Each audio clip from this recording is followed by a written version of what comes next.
office areas. This is where Nick's team will be.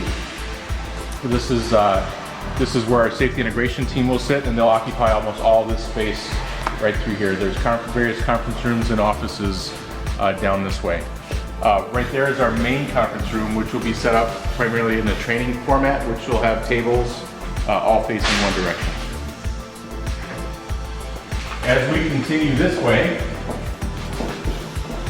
I'll take you into our North America Safety Office area.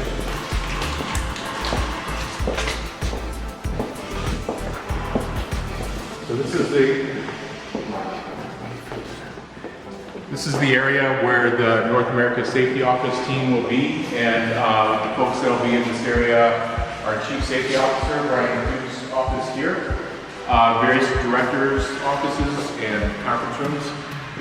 Most of the people who are in this facility will be directly on the North American Safety Office team, forensics investigators, engineers, and technicians and scientists will have their desks based in here. When do you expect that this facility will be operational? When will people start moving in? Move in, we're saying the 17th of October. Oh, okay. But we already do have the facility active. We're doing tests and investigations on our vehicle dynamics pad and track area. So we have already activated the facility. Okay. So we'll poke out into the workshop. It's roped off because they're actively doing things in this area too. And I'll kind of tell you what labs are in here. So this is our high bay workshop area. There'll be vehicle hoists off to this side of the building.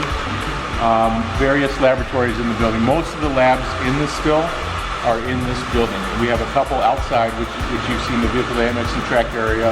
We consider that labs.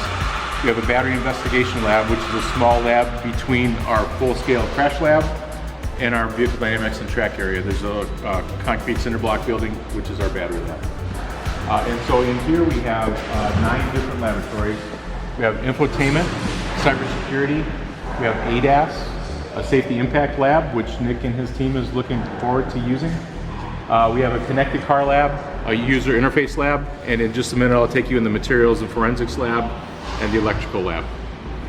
Up above is a mezzanine with about 9,000 square foot of storage area.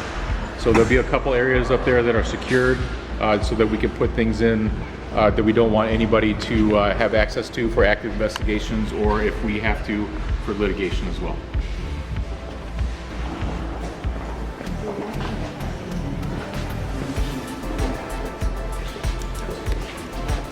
So in this lab, this is one of the biggest labs in the building. If we think of it divided into 3 areas, the area over there will be the materials and forensics lab.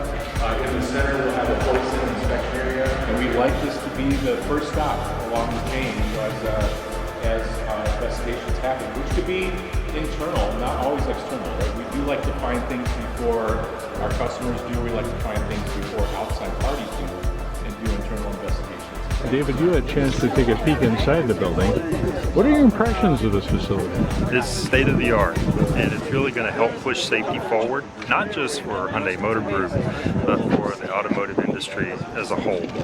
And I think that's what all of us that have been involved in safety for our entire careers, that's what we really want to see. We want to see the automakers playing a bigger role in trying to really save lives and prevent harm on our roadway. And that's really what this facility is all about.